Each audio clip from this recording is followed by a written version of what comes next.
This is the first lecture in this series on the Founding Fathers. This first lecture is on Robert Morris, his desperate fight against localism in revolutionary America, and I am Edward J. Dotson. Any person in the United States who, while in school, studied American history learned what were thought to be a few facts about the life of Robert Morris and his role in working to find the funds necessary to carry on the War of Independence against Great Britain. In his 1913 An Economic Interpretation of the Constitution of the United States, Charles Beard spends but a few pages on the economic interests of Robert Morris and almost nothing on the contributions made by Morris that helped to establish the United States of America. Beard's judgment of Morris boils down to this: had he been less ambitious, he would have died worth millions instead of in poverty and debt, after having served a term in debtor's cell. Well, Beard used the term ambitious, and Morris was certainly that, but he was much, much more. He was a patriot to the American cause, to which he gave much. In Miracle at Philadelphia, Catherine Drinker Bowen's 1966 dramatic history of the making of the U.S. Constitution, she briefly gives readers some insight into the mythical Robert Morris. She writes, Robert Morris was a notoriously controversial figure. During the war and later, it was said he had accomplished marvels in keeping the government solvent, but he had been violently abused in the press, his business methods publicly investigated, forcing him to resign his office. Morris's rise had been spectacular. His fall would be no less so. He was to spend 3 years in the Prune Street debtor's prison, ruined, like many another businessman, by speculation in the Western territories, unable to sell his lands or to pay the taxes on them. In a letter written by John Adams in July of 1776 to General Horatio Gates, Adams said of Robert Morris, "You ask me what you are to think of Robert Morris. I will tell you what I think of him. I think he has a masterly understanding, an open temper, and an honest heart. And if he does not always vote for what you and I think proper, it is because he thinks that a large body of people remains who are not yet of his mind." During the nation's centennial, Armine Nixon Hart, an art historian, delivered a talk on Morris's life, accomplishments, and downfall. About him, she concluded, "In all his misfortunes, he seldom uttered a complaint, placing them where they justly belonged, to his ambition for accumulating wealth. None of the many worthies of the Revolution stood higher in the esteem or approached nearer to the heart of Washington than Robert Morris." Early in the last decade of the 19th century, the Dodd Mead and Company publishers produced a series on the makers of America. Yale University professor of political and social science, William Graham Sumner, contributed a volume on Robert Morris. This was, as he explained in the preface, the most essential information about the life of Robert Morris, which is contained in The Financier and the Finances of the American Revolution, published a year earlier. Sumner reprinted what Gouverneur Morris wrote in his daily in January 1803 after visiting Robert Morris in debtor's prison. "He came to me lean, low-spirited, and poor as a commission of bankruptcy can make a man whose effects will, it is said, not pay a shilling in the pound. Indeed, the assignees will not take the trouble of looking after him. I sent him home fat, sleek, in good spirits, and possessed of the means of living comfortably the rest of his days." At the turn of the 20th century, historian Ellis Paxton Oberholzer dove into the 16 volumes of the papers of Robert Morris, producing an extensive biography published in 1903. The details of all the obstacles placed in front of Morris as he did his best to raise finances for the war effort boil down to the following conclusion reached by Professor Oberholzer. The main source of Mr. Morris's income should have been the 13 states. The war had been begun by them. It was prosecuted for them. The Continental Congress was a mere meeting place for their representatives. The agencies established were central directing chiefs and bureaus, deriving their authority from the states to which they looked for support and reward. It was a manifest impossibility to carry on the war without these common officers, and yet it was well nigh impossible to effect any result with them. So impotent and cavilling had the state governments come to be. Loud appeals from Continental servants failed to move them to a sense of duty. Well, Professor Oberholzer added his name to the list of those who saw the life of Robert Morris as a life of unfulfilled promise. Morris certainly agreed with Thomas Paine that they lived in times that tried men's souls. As Professor Oberholzer observes, he had miscalculated future economic conditions and was too sanguine of the rapid industrial development of the new republic, which he had done so much to create. It is said that he invited his fate. Perhaps so, but if he had succeeded, and he had a liberal chance of success, his business judgment and acumen would have been commended by his own and later generations. His friends would have revered him for helping them into fortunes. His services as a patriot would have secured just recognition a long time since. And the task might not have been reserved for me in the 20th century of seeking out the facts which are the warp and woof of his biography. Soon we will explore from the work of yet another biographer whether Morris actually ever had a liberal chance of success given the circumstances under which he operated. Fast forward to the 21st century, and a decision by a distant ancestor of Robert Morris who has the same name to start from scratch and reinvestigate the life of this controversial figure.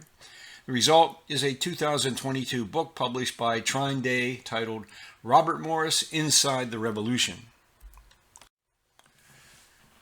This work by the current Robert Morris arises out of a deep dive into the financier's papers detailing his many undertakings, both public and private, as he rose from obscurity into a central figure in the long campaign by Britain's colonial subjects to secure the independence their leaders had declared in 1776. He begins by setting the stage for what follows. More than anything, the American Revolutionary War was a political act, and it started in the colonies with a disagreement over taxes.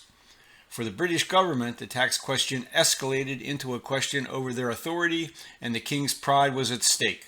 The Americans saw unchecked and unjustly used power as a threat to their freedom, which they feared would ultimately lead to their enslavement.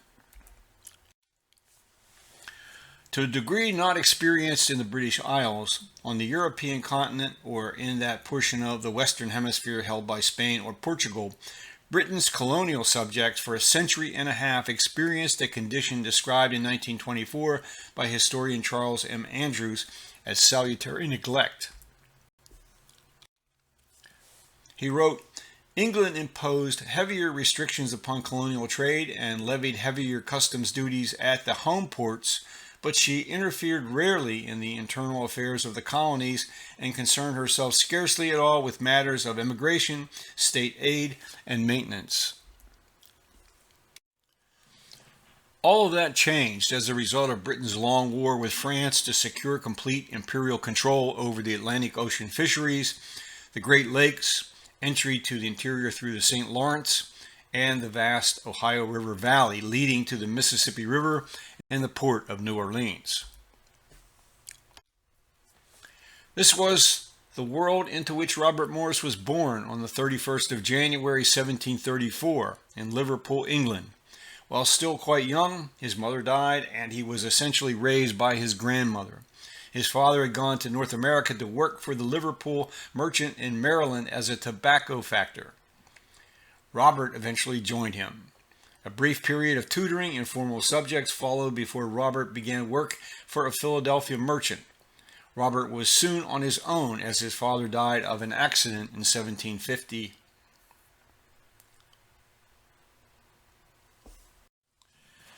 Conditions of salutary neglect did not bring general prosperity, particularly for those who owned little or no land and tried to generate personal wealth by the business of exchange.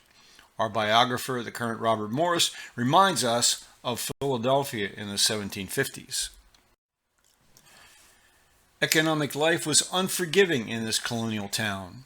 During this period, the wealthy merchants in Philadelphia did not live as well as the middle-class Englishmen who stayed in England. Each has most of his assets tied up in his stock for trade.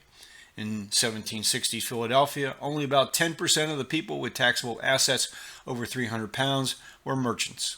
The most prosperous were the Quaker proprietors who had gotten their land from William Penn. They were landholders with flour mills and tenant farmers who paid them land rent. They also controlled the assembly.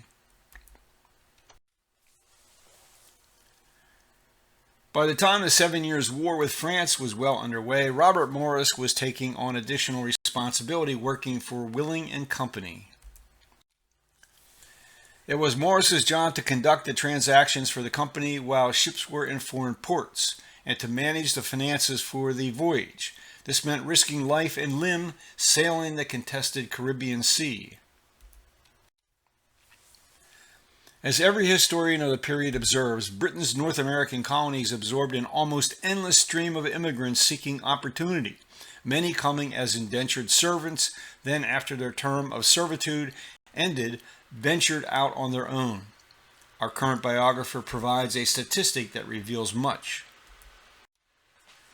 The indenture was worth their time. A measure of this trend can be understood by seeing that in 1789, the year of the Constitution, 90% of the free male citizens of Pennsylvania owned enough property to qualify as voters.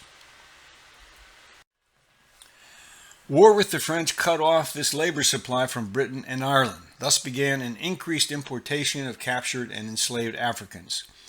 We are advised that Willing, Morris and Company acted as agents, selling slaves imported by others from the West Indies. Profits failed to be generated, and they soon abandoned any involvement in the slave trade. For Britain's landed aristocracy and merchant class, the war against France had been costly. The war had been fought on several fronts simultaneously, requiring huge expenditures for its ground forces and for its navy.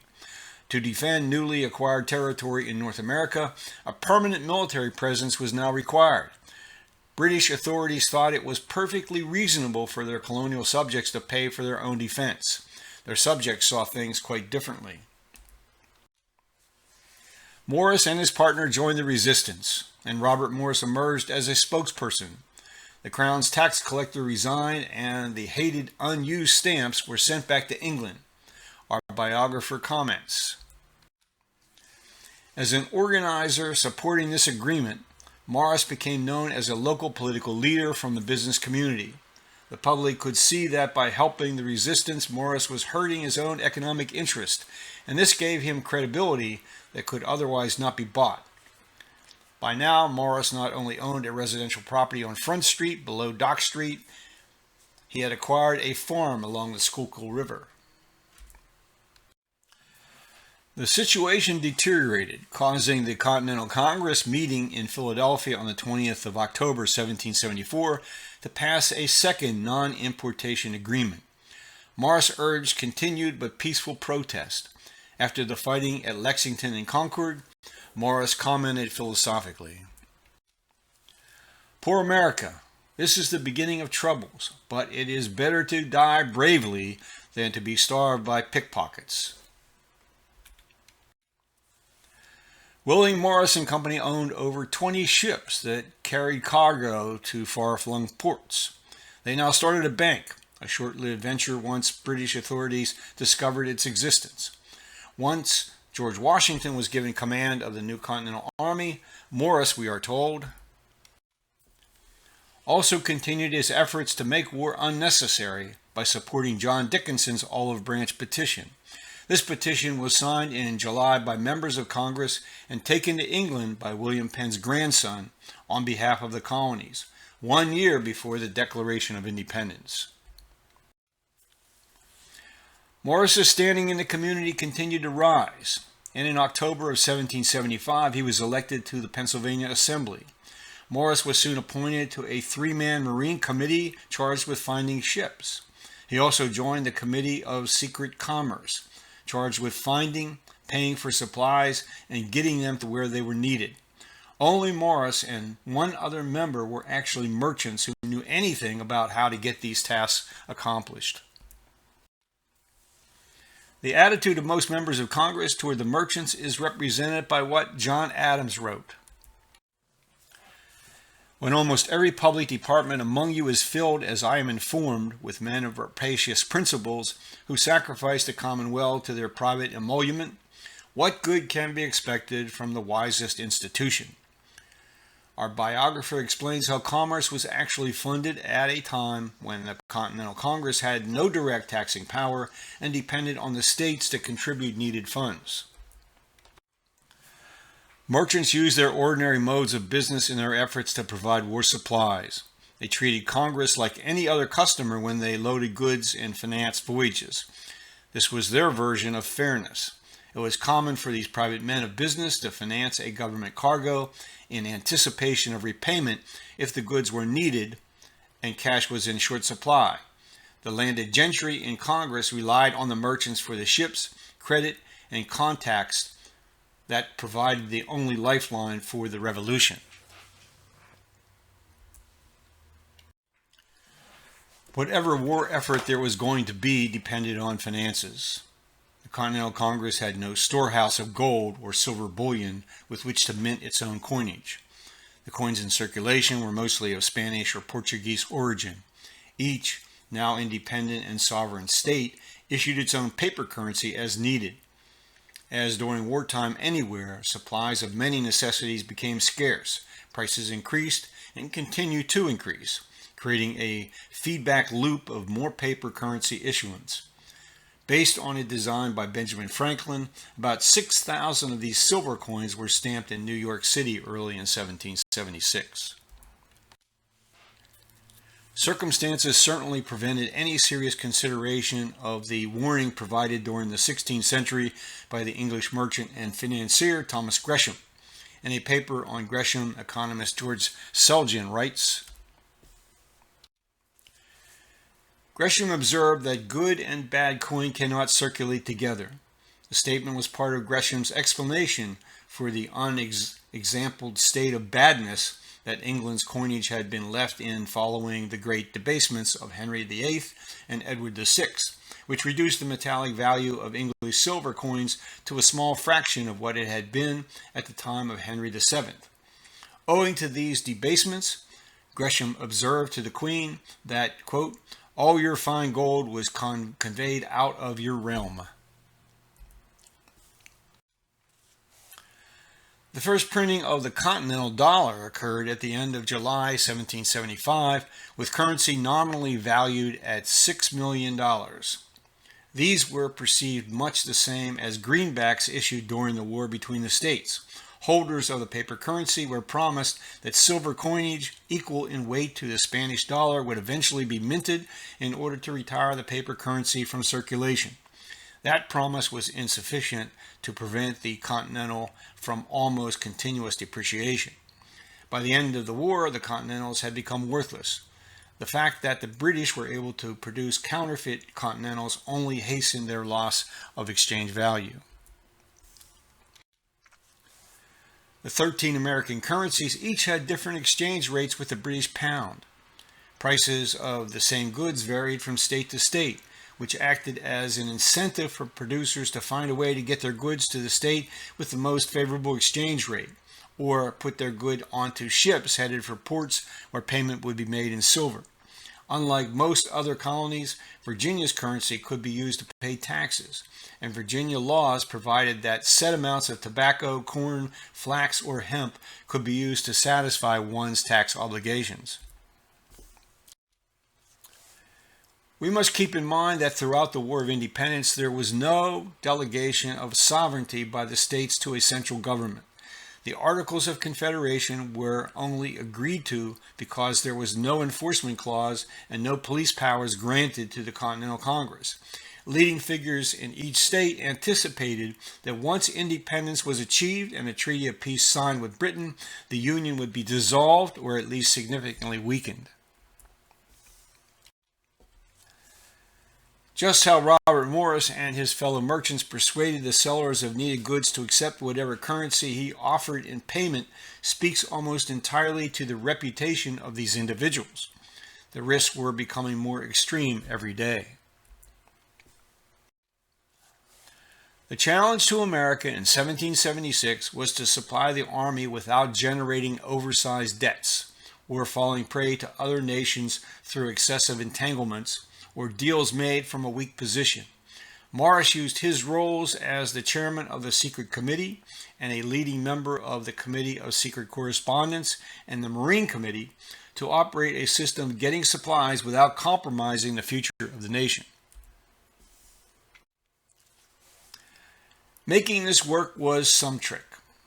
The system very much depended on the capture by privateers of British ships, whose cargoes and the ship itself were then sold. The proceeds split so that some of the gain found its way to the Continental Congress. Trade was pursued with merchants in other countries, and loans were sought from any government hostile to Britain, covertly or otherwise.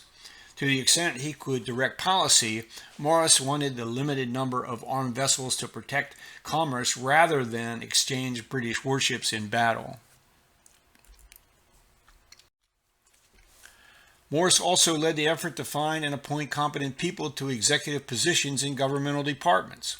Too many members of Congress thought that elected representatives should have these responsibilities. They failed to see the problems this created.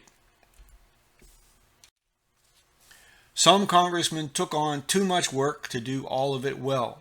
Membership in the committees changed as people won and lost their elected positions, which resulted in a lack of continuity that hurt the effectiveness of the departments.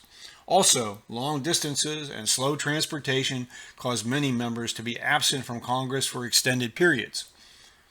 The potential for systemic collapse was very real, as Morris knew. He observed the behavior of Congress and considered his experience as a street activist. He doubted that such political structures were good long-term governmental modalities. He concluded that the colonies were not really ready for self-rule, and without a centralized governmental structure, the states would eventually fight against each other. Despite the ongoing disagreements between those who recognized the need for unified decision-making and those who opposed it in defense of state sovereignty, the Frenchman Pierre A.C. Beaumarchais was able to raise a huge amount of money as investments in a firm providing secret aid to the Americans. All depended on the ability of the American to get their main crops, such as tobacco, on ships that made it to markets where either Spanish silver or other exchangeable paper currencies would be obtained. Following public announcement of the Declaration of Independence, Morris was returned to the Continental Congress, even though he remained deeply concerned that the declaration would bring on disaster for the Americans. However, time for equivocation had passed. There was nothing to do but to do everything he was called upon to do, and more. Morris seemed to be everywhere all at once. Working to ensure Washington received needed weapons, ammunition, and other equipment became a top priority. He continuously reinvested his own private profits to purchase tobacco and other agricultural commodities for sale in France. He acquired more ships to carry cargoes. All this occurred even as his access to British pounds in London banks was cut off. He was not pleased to learn that the British government was interfering with his personal finances. They caused his notes to be protested, meaning the checks he wrote were falsely made to bounce. Morris changed course and looked more to his European contacts. Fortunately, he had a banker in France named Grand. However, there was a dearth of silver money in America, which meant that payments had to be made in commodities. Of course, sending loaded ships across the Atlantic exposed them to British attack and capture. The American cause experienced something of a boost in France with the arrival of Benjamin Franklin, no doubt the most famous living American at the time. However, back in North America, the Continental Army was in desperate condition, having lost the Battle of White Plains, New York, and the enlistment of many soldiers expiring. There was no money with which to pay them. Morris learned that spies on the European continent, such as Edward Bancroft, were providing the British with extensive intelligence about the arrival and departure of shipping. Writing to Silas Deane in France, Morris conveyed his sense of dismay over the declining situation on the home front. Our people knew not the hardships and calamities of war when they so boldly dared Britain to arms. Every man was then a bold patriot, felt himself equal to the contest, and seemed to wish for an opportunity to evincing his prowess.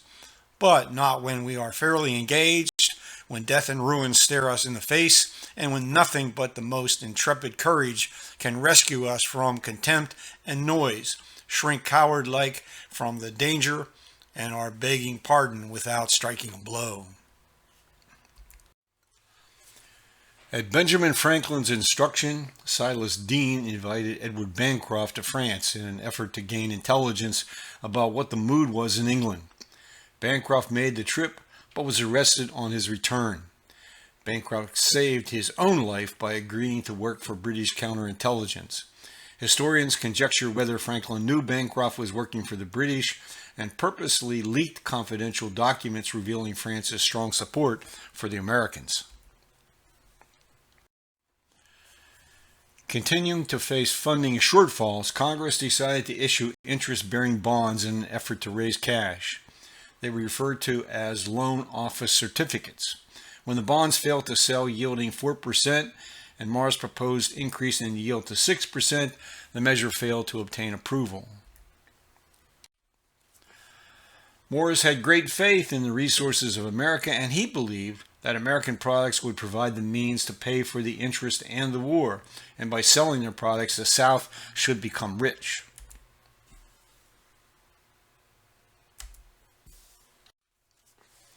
What Morris had much less faith in was the morality and thinking of the Southern land-owning class demanding liberty while demanding the right to enslave persons of color.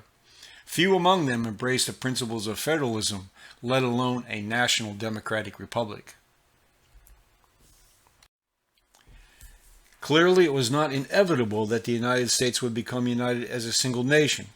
Considering the cultural differences between the distressed Cavaliers found in the Southern plantation-based society and the theocratic Calvinist Puritans of New England, with their penurious ways and town meeting systems, it is most remarkable that they decided to become part of one nation after all.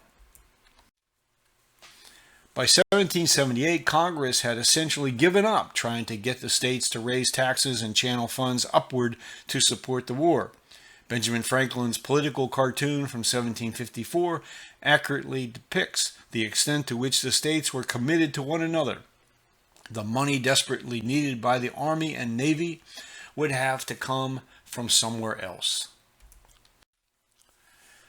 Instead, they decided to rely more on loans and direct grants from European countries. Re-elected in 1778 to the Pennsylvania Assembly, Morris had no choice but to shift some of his focus to the affairs of the new Commonwealth. Morris was accused by proponents of government by Citizen Committee of being a Tory. Morris and his allies in the Assembly sought reforms to the state constitution that would introduce important checks and balances that would protect the rights of property owners. The solution was to return voting rights to the disenfranchised. Americans who were producing things, agricultural and more, were being paid by the Continental Congress with the greenback-like bonds, again, essentially a promise to pay when the war was over and the economic situation normalized. Many merchants simply refused to sell to the government. The Army suffered severe hardship as a consequence. Individual states attempted to enforce measures introduced to slow the depreciation of the fiat currency they were printing. the cost of many goods had skyrocketed. For example, the cost of a bushel of corn rose from $1 in 1777 to $80 in 1780. Pennsylvania tried price controls and a so-called tender law, requiring that the state currency be accepted at face value. Embargoes against imported goods were imposed. None of this worked. Robert Morris and James Wilson worked while they were in the Pennsylvania Assembly to free the markets, end the embargo, and repeal the currency laws. To keep the Assembly's control firm, Morris and his allies had to be dealt with. Thomas Paine and Charles Wilson Peel maintained that Morris was a war profiteer and that Morris was unjustly enriching himself contrary to the laws of Pennsylvania. Morris and his allies persevered and gained support for reforms to open the state's economy. By the winter of 1781, positive results were evident. Pennsylvania managed to take in sufficient tax revenue to meet its war funding obligations. By the middle of March 1780, funds available to the Continental Congress were down to such a low level that interest on outstanding loans could not be paid. If the government had been a private entity, it would have been forced to file for bankruptcy. The European powers began to plan for the partition of the land among themselves.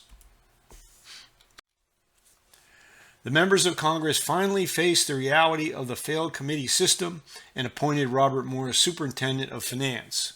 The situation was desperate. Congress has no power to tax and had lost its ability to borrow money. There was no market for American loan office certificates after Congress had decided to stop paying the interest on the existing debt. Commercial shipping had stopped because the British blockade seized American merchant vessels from the Gulf of Maine south to the Carolinas almost at will. As his terms for accepting a position, Morris demanded what amounted to complete autonomy to hire and fire people, over the flow of funds into and out of the department, and no responsibility for the existing debt. Absent taxing authority, a main challenge for Morris would be to get the states to provide the funds to run the Confederation government. He also had to hope the American representatives in Europe could convince the Europeans to provide grants or loans on easy terms. It took until March 1, 1781, for all of the states to sign the Articles of Confederation. The question then would be whether they would comply with terms they had agreed to. Payments to the Confederation government were to be based on aggregate land value plus the value of improvements. It was certainly in the interest of each state to undervalue these assets. A serious blow to American finances occurred with the British capture of the Dutch-held island of St. Eustatius. Many American merchant ships stopped there as they supplied the American forces with goods from Europe. British predation was severe. Goods of all sorts were taken. They also found plenty of treasure from America in the form of tobacco. Admiral Rodney hid behind the Dutch flag to fool approaching American ships. He reported that he took 150 vessels. Some estimates put Rodney's total take between 3 million and 4 million pounds sterling in 1780s currency. Financial support from the French was halted after the Continental Congress was unable to make interest payments on its debt and the Continental dollar was devalued. That changed once the French learned of Morris's appointment. Measures were needed to create a national economy if creditworthiness was to be reestablished. A key step in realizing this vision was the creation of a protocol that would not allow for 1,000 special cases, and instead would rely on one rule: the value of currency backed by silver. Instead of cooperation from the states, Morris was faced with stiff resistance. Morris's political adversaries were quick to associate his hard money policies with the monarchy of George III. This resonated with many because the king supported much of his empire with trade, and that trade relied on hard money. The great families of the American states had derived most of their wealth as landowners and or speculators in western lands, that is, land just beyond the settlements. Their economic history was attached to mercantilism, not to the policies of laissez-faire, laissez-aller, championed by the French physiocratic school and by Adam Smith, best interpreted as creating a fair field with no favors. As Morris considered all of the options, he concluded that the government needed the ability to impose direct taxes on commerce. This would require amending the Articles of Confederation, and this would require the approval of all states, not simply a majority or even a supermajority. So other means had to be found to avoid a financial meltdown. Although not a solution to the funding problem, Morris was convinced of the need to establish a bank subscribed by investors who would bring hard money, silver, to capitalize the bank. On May 17, 1781, Morris proposed the creation of the first congressionally chartered bank, the Bank of North America. He proposed to sell shares to the public and to capitalize the bank with 400,000 Spanish milled dollars. On 28th of May, the Congress passed the resolution and the bank was formed. In November, Colonel John Lawrence returned from France with $470,000 in silver coins. Morris used the silver to purchase shares in the Bank of North America worth $254,000, making the government the bank's largest shareholder. Now sufficiently capitalized, the bank began operating. Morris figured that once the states saw the advantages of hard money and the benefit of growing free markets, they would enact taxes to support the continuation of the new system. By this time, and based on his experience up to this point, it is difficult to understand how Morris could have expected cooperation from state leaders who saw their interests as local and their newfound sovereignty as sacrosanct. When the states failed to take action to impose new taxes benefiting the Confederation or agree to tariffs imposed directly by the Confederation government, Morris wrote to each governor with another appeal. Once again, there was no concrete action. To obtain Spanish silver coinage, he sent a ship loaded with flour to Cuba. Unfortunately, the ship was intercepted and captured by the British. Soon Morris was engaged with the French in the logistics and movement of supplies to support the joint American and French campaign in the South. He ended up serving as unofficial quartermaster to Washington's army as well as the French troops. Still, the states held back on payments to the Congress, and Morris had to borrow the needed funds from the French. Some hope involved the expected arrival of a ship from France carrying silver. Morris expressed his frustration in a letter to General Nathanael Greene. He wrote, "That more power ought to be given to Congress is evident now to many, and will probably become soon very apparent to all. The disobedience to Congress of many states and the partial obedience of others discontents every one of them, and that will in itself be a reason for enabling the sovereign representatives to exact a compliance with its requisitions." Without Morris's knowledge, Congress resolved to draw on the credit of the French minister, even though there was no line of credit to be drawn upon. In France, Franklin refused to cooperate with this effort. Morris then enlisted Thomas Paine to write in support of taxation as a public service. The silver coins finally arrived from France and were used to pay the American troops. Morris later wrote, "I advanced not only my credit, but every shilling of my own money, and all which I could obtain from my friends to support the important expedition against Yorktown." Remarkably, the French king stepped up and backed a 10 million livre loan to the Americans from Holland. Even so, there was no money to pay seamen. They would get paid only if there was prize money to distribute from ships captured at sea.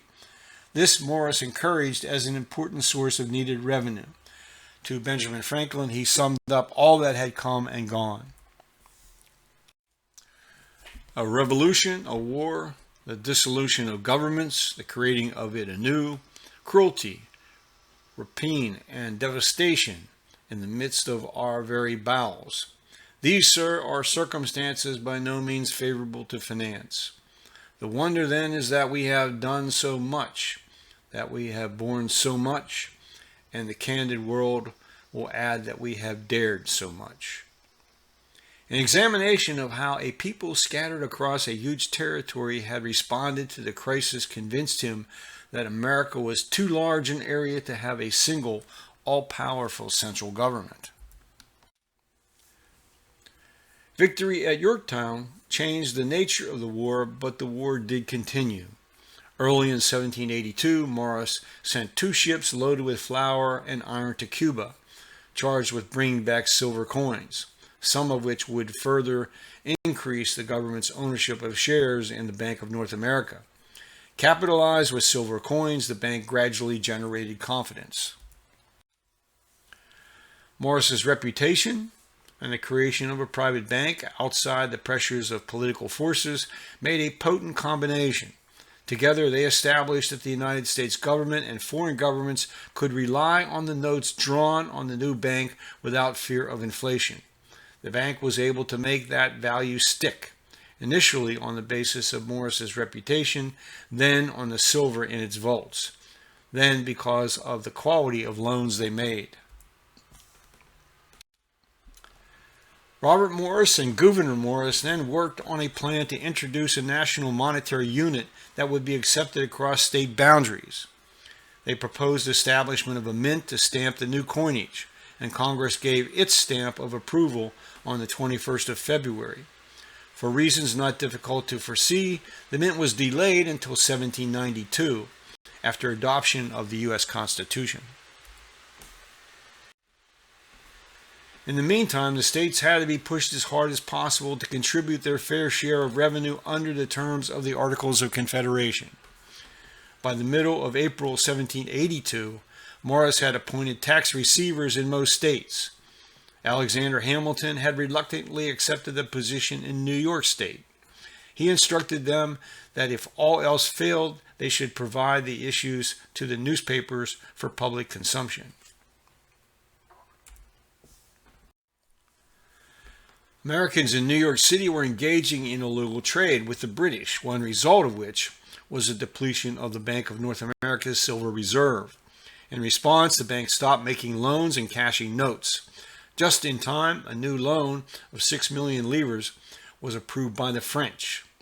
At the same time, the Treasury was collecting and burning the old paper Continental money to reduce supply, limit inflation, and defeat counterfeiting. Having won their liberty, Southern planters sought compensation from the British for their loss of the enslaved people the British removed, and some resold in the West Indies. Arguments went back and forth over who owed what to whom. In response, the British maintained that the Southerners should pay the debts owed to them from before the war. This disagreement over the repayments of debts from before and incurred during the Revolution resulted in border fighting, sea battles, and eventually to Jay's mission to England and Jay's treaty years later in 1795. Whatever degree of nationalist spirit ever existed, the states were now doing all they felt necessary to defend their sovereign rights. In recognition of deepening division, Morris put the plans for a mint on hold. He managed to raise some revenue from the sale of several captured ships and some supplies, but there was never enough to meet the demand for money. The states just refused to accept what Morris saw as their financial obligation to the Confederation government. Still not dismayed, Morris went to work on a document he titled On Public Credit, with some input from Alexander Hamilton. His report was delivered to the President of Congress on the 29th of July, 1792. One would not be surprised that Morris stressed the importance of efficient tax policies and their administration.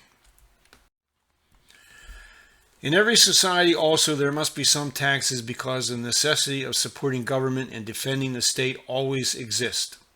To do these on the cheapest terms is wise. It would be wise to carry taxation to a certain amount and expend what should remain after providing for the support of government and the national defense in works of public utility, such as opening roads and navigations.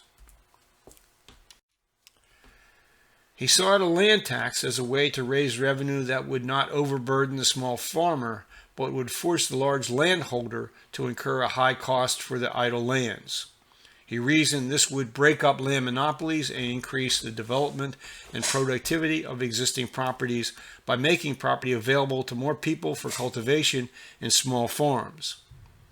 He also called for a poll tax of $1 per acre from each citizen, including those people who were enslaved. Always in the back of his mind was the nation's credit and the essential need to service and eventually retire the debt. As for the sale of land in newly acquired Western territory, Morris did not think this would raise much money. As to be expected, the states rejected Morris's tax proposals. As a result, there was no money to provide even food for the army. Morris was left with no recourse but to co-sign government notes, which meant that if the government could not pay, he would. Those involved in the slave trade opposed the taxation of imports, charging it was an attack on slavery. Trade with the Spanish and Cuba promised some badly needed silver coinage into the country, yet this was far short of that needed to pay what was due to the army. Loans by the French and Dutch were already overdrawn. Faced with overwhelming challenges to find the needed money, Morris tendered his resignation, valid as of May 31st, 1783. On March 1, Morris had his letter of resignation printed in the Independent Gazetteer. The effect of the announcement was electric. There was excitement in Congress, in the press, on the streets, and in the embassies. Morris's letter laid the blame on Congress and the states, so it was only to be expected that even his allies in Congress would find the letter to be reprehensible. Morris provided a written warning to the President of Congress that loans from the Dutch and French were far less than needed even for current expenses. Silver finally arrived from Cuba late in March of 1783, but again, the amount obtained did little to balance the books. Morris now began to focus his attention on his personal financial affairs, entering into a partnership to acquire land for speculation.